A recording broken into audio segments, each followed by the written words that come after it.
예, 오늘은 제 18강이죠.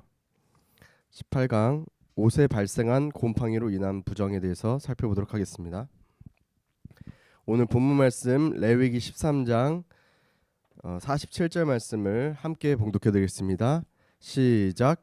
만일 의복에 문둥병 색점이 발하여 털옷이나 배옷에나 이는 하나님의 말씀이니라. 아멘. 오늘은 옷에 발생한 곰팡이에 관한 인한 부정입니다.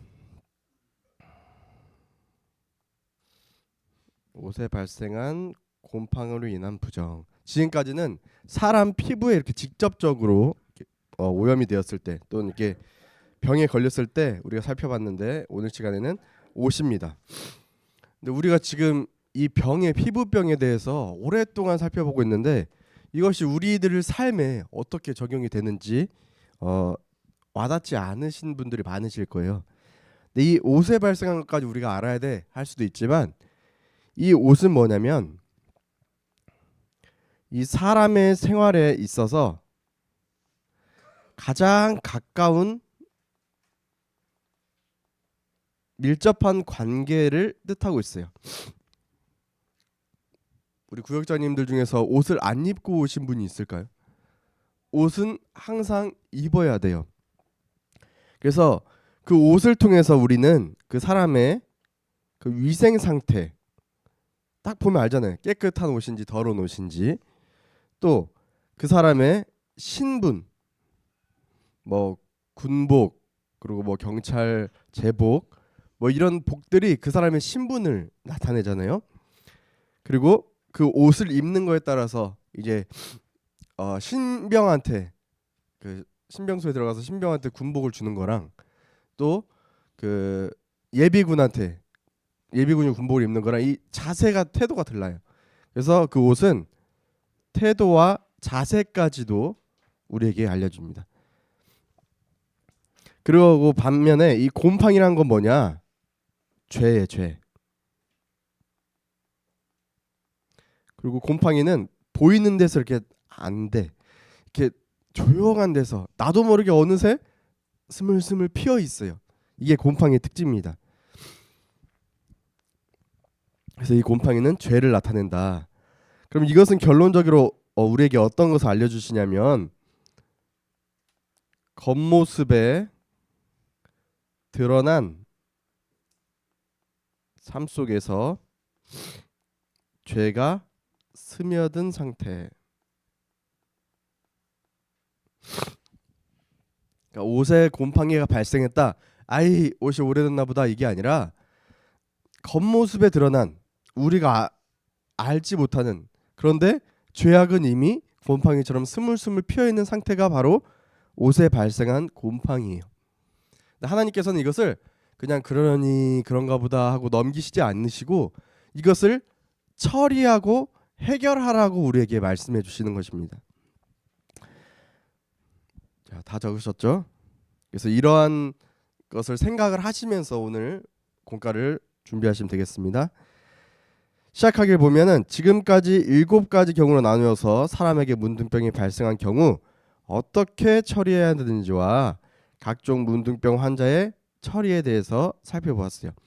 이번 공과는 옷에 곰팡이가 발생한 경우와 관련된 부정의 규례에 대해서 살펴보도록 하겠습니다.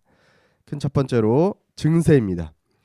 이 의복에 문둥병 색점이 발한 경우의 증세가 있어요. 이 색점이 즉 곰팡이에요.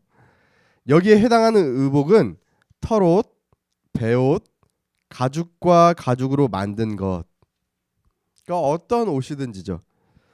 이러한 의복에 병색이 푸르거나 또는 붉으면 이는 문둥병 색점이라서 누구에게 보여요? 제사장에게 보여야 돼요. 뭐 이 당시는 제사장이 레위 지파 제사장이 될 수도 있었고, 오늘날에는 우리 목사님, 전도사님, 교육자가 될 수도 있겠지만, 궁극적으로 이 제사장은 예수 그리스도예요. 그래서 말씀으로 우리가 나아가서 그 말씀에 거울 삼아서 비춰볼 때 우리 곰팡이를 볼 수가 있다는 거예요. 레위기 13장 47절에서 49절에 만일 의복에 문둥병 색점이 발하여 털옷에나 배옷에나 배나 털의 날에나 씨나 그 의복에나 가죽에나 그 날에나 씨에나 무릇 가죽으로 만든 것에 병색이 푸르거나 붉으면 이는 문둥병의 색점이라 제사장에게 볼 것이오라고 말씀하고 있어요. 그러니까 이것을 방관하거나 아니 방치하면 된다 안 된다요? 안 된다죠. 제사장에게 반드시 보여야 된다 말씀하고 있어요. 그 두 번째로 그럼 이제 제사장에게 갔어요. 제사장의 진찰과 판단입니다. 네, 첫 번째로 첫 번째 7일 기간이 있어요. 제사장은 이러한 의복들을 7일 동안 간직하였다가 7일 만에 그 의복들의 색점을 살펴야 돼요. 딱 보면은 바로 알잖아요. 그런데 왜 7일 동안 살피고 그 7일 만에 의복의 색점을 살펴야 되는지, 이것은 뭐냐면 즉시 섣부르게 판단을 하지 않는다라는 거죠. 우리 사람들은 흔히 딱 보이잖아요. 저 사람 죄 진 거잖아요. 저 사람 악한 거잖아요. 저 사람 여기 있으면 안 되는 거잖아요. 겉모습만 보고 섣불리 판단을 하셔요. 그러나 오늘 하나님께서는 이 제사장에게 가되 제사장은 즉시 판단하지 않고 이 7일 동안 간직하면서 그 이후에 판단했다는 거예요. 그것은 겉모습만 보고 판단하는 것이 아니라 계속 이 경관을 살피면서 기도하는 마음으로 꾸준히 그 기간을 주었다라고 생각하시면 되겠습니다. 자, 작은 첫 번째로 만약 그 색점이 퍼졌으면 이거는 악성 문둥병으로 규정하여 부정하다고 판단해야 돼요. 퍼지면 부정이에요.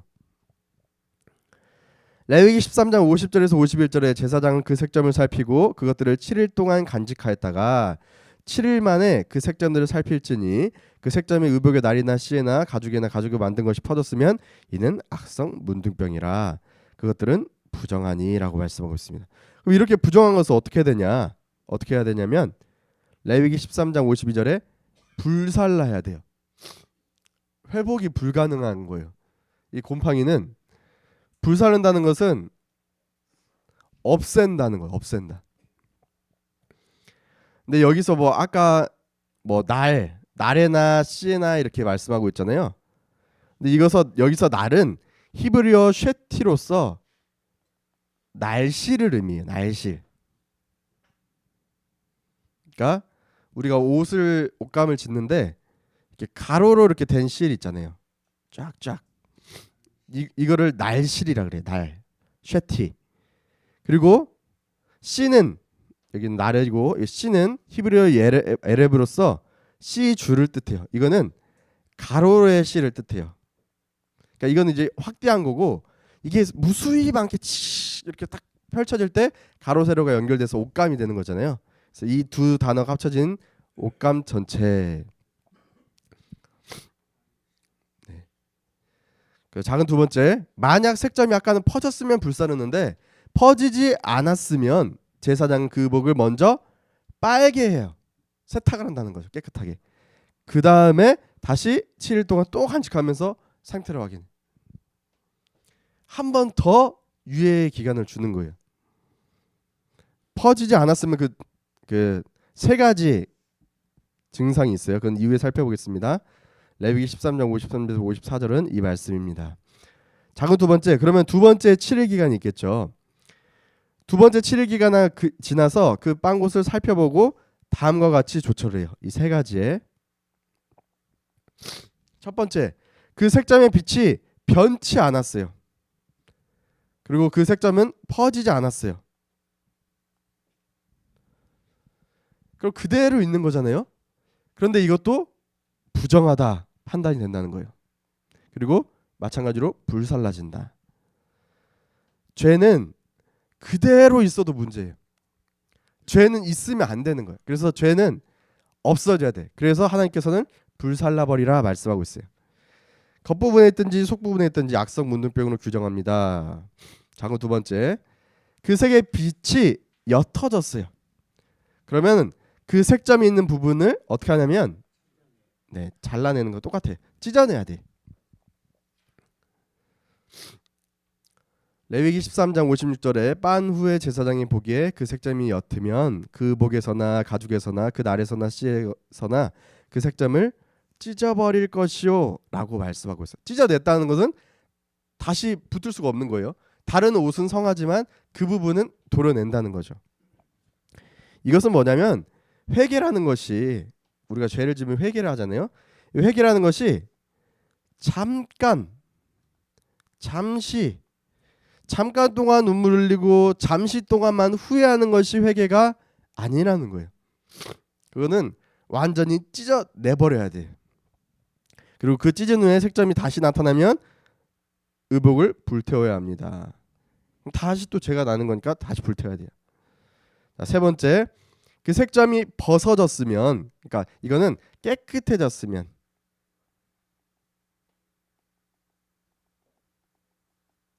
그 옷을 한 번 더 뭐예요? 네, 빨아야 돼요. 맞아요. 레위기 13장 58절에서 그 색점이 벗어졌으면, 이건 히브리어로 슈르, 제거됐으면 그것을 다시 빨아야 정하리라 이렇게 말씀하고 있어요. 이것은 색점이 완전히 없어진 것을 의미합니다. 그래서 이렇게 한번 첫 번째 7일과 또 이렇게 두 번째 7일 기간이 거쳐서 색점이 완전히 없어졌으면 그 옷을 그냥 입는 게 아니라 한 번 더 빨아야 돼. 빨을 때 그 의복은 정하다는 판결을 받게 됩니다. 자, 그리고 여기에 참고적으로 적어두세요. 제가 이거를 안 적었는데, 이 찢어버린다 이것은 마태복음 5장 29절에서 30절 말씀에 제가 읽어드릴게요. 만일 내 모든 눈이 너로 실족해 하거든 빼어내거라. 내 백체 중 하나가 없어지고 온몸이 지옥에 던지지 않는 것이 유익하며, 또한 만일 내 오른손이 너로 실족해 하거든 찍어내어버리라. 내 백체 중 하나가 없어지고 온몸이 지옥에 던지우지 않는 것이 유익하니라 말씀하고 있어요. 이것은 뭐냐면, 하나님 너무 잔인해요 생각할 수도 있겠지만, 이 죄라는 것은 협상이나 타협의 대상이 아니라는 거예요. 죄는 반드시 제거 대상이에요. 죄랑 어울리면서 하나님을 만나고 하나님께 정결한 모습으로 나아갈 수 있을까요? 그럴 수가 없는 거예요. 우리가 죽을 수밖에 없는 이유는 죄를 지어서 하나님과 단절되었기 때문에 죽는 거지, 하나님과 함께 한다면 왜 죽겠어요? 하나님의 죽음이 없는 분인데. 그래서 죄는 과감히 잘라내야 된다, 그 부분을. 자, 그리고 이 두 번의 7일 기간을 거쳐서 이제 다시 빨고 그 의복이 정하다는 판결을 받게 되잖아요. 이것이 하나님의 본래 의도예요. 하나님이 뭐 찢어버리라, 불태워버리라, 계속 빨라, 기다리라 이렇게 말씀하시는 것 이유 중 하나가 원래는 너가 정하게 되기를 원한다라는 말씀이에요. 그러니까 그것을 기다리시는 기간이에요. 하나님은 그 옷의 일부분이 그렇게 곰팡이가 쓰르고 색점이 있다 할지라도 야 그냥 버려버려, 새 거 사자 라고 하시는 게 아니라 계속해서 기다리고 오래 참으시고 어떻게든 이것을 살리기 위해서 하신다는 거죠. 그래서 다시 빨고 그 의복이 정하다 이렇게 제사장이 판결할 때 누가 좋아하겠어요? 그 의복의 주인이 좋아해야 되잖아요. 근데 사실은 하나님께서 좋아하신다는 거죠. 제사장이 좋아하고 그 더 나아가서 하나님께서 이렇게 되기를 원하신다는 거예요. 자, 그래서 적용하기를 살펴볼 때 옷의 색점이 완전히 없어진 것을 우리 신앙생활에 적용하면 어떤 의미가 있을지 서로 이야기해 봅시다. 이것을 어떻게 말씀해 주셨냐면, 자, A라는 사람이 있어요. 근데 이 A라는 사람에게 친구들이 여럿이 있는데 나쁜 친구들이 있어요. 근데 이 나쁜 친구들을 꼭 한 달에 아니 일주일에 한 번씩은 만나요. 그러면은 주 6일 동안은 거룩하게 지내다가 그 한 번은 막 술 먹고 막 밤늦게 밤새면서 막 유흥을 즐기고 이러는 거예요. 그러면은 그 하루 때문에 우리 삶이 망가질 수 있잖아요. 그래서 이것을 안 되겠다. 그 옆에 있는 와이프가 말씀으로 콕콕 찔러가지고 이거 이제 일주가 아니라 한 달에 한 번씩만 보자. 한 번씩만. 이렇게 줄였어요. 이것은 색이 어떻게 된 거예요?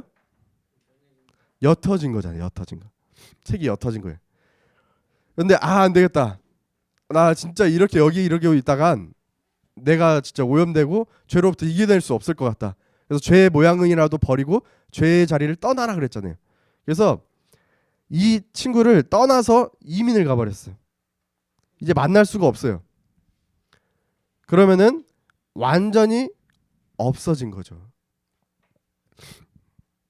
이렇게 설명을 했습니다. 그래서 옷에 나타난 이 곰팡이 그리고 이 부정은 우리 겉모습에 나는 잘 모를 수도 있어요. 이 곰팡이가 서 있는 것을. 근데 혹시나 주변에서 말씀으로 야 이거 곰팡이잖아.